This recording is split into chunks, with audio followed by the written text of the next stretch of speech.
ایک گاؤں میں دو بچے علی اور حسن ایک ساتھ رہتے تھے۔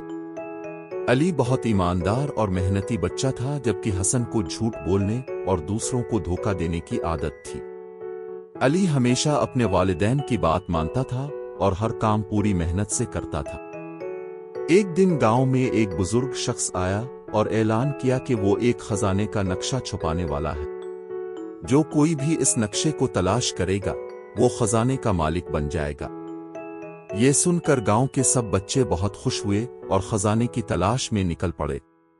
علی اور حسن بھی نقشے کی تلاش میں ایک جنگل کی طرف گئے۔ جنگل کے بیچ میں انہیں ایک بوڑھی عورت ملی جو بہت بیمار تھی۔ علی فوراً رک گیا اور بوڑھی عورت کی مدد کرنے لگا، جبکہ حسن نے اسے نظر انداز کیا اور آگے بڑھ گیا۔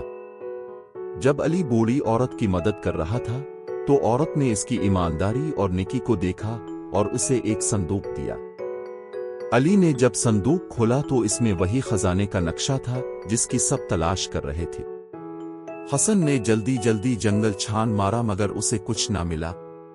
آخرکار علی نے حسن کو بھی خزانہ دیکھنے کے لیے بلا لیا۔